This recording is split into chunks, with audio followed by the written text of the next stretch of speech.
La Fondazione Migrantes ha pubblicato in questi giorni un dossier sulla grande fuga dell'Italia dei cinquantenni. In sintesi, il rapporto spiega che oltre ai giovani che fuggono dal nostro paese in cerca di un lavoro, espatriano anche adulti disoccupati e soprattutto chi ha i figli all'estero.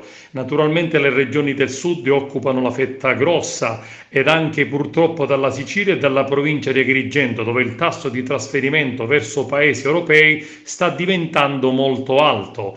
Migranti maturi, disoccupati, migrante genitore o nonno ricongiunto, migrante di rimbalzo o migrante previdenziale. Sono le nuove categorie di italiani over 50 partiti nell'ultimo anno dall'Italia e dalle regioni meridionali trasferiti all'estero, individuate dal rapporto Italiani nel Mondo 2018 della Fondazione Migrantes.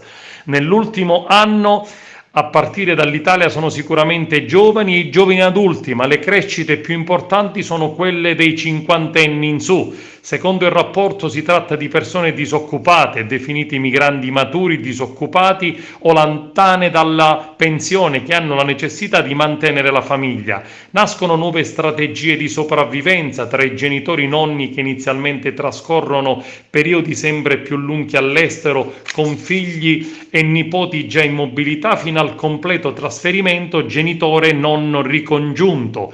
Esempio classico è sicuramente La Mia Mamma, un ristorante di cucina italiana a Londra, dove a cucinare sono le mamme dei giovani italiani che hanno scelto una capitale europea come meta del loro progetto migratorio.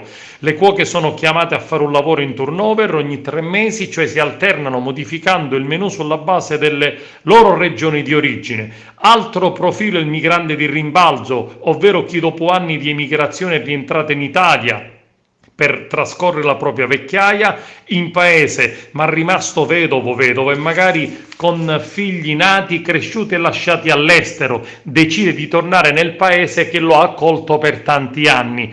L'ultimo profilo è il migrante previdenziale, che comprende pensionati di lusso o sull'orlo della povertà che si trasferiscono in paesi dove la vita costa molto meno rispetto all'Italia, come la Romania, il Portogallo, le Canarie, e dove è più facile curarsi pagando le spese sanitarie e mediche in generale.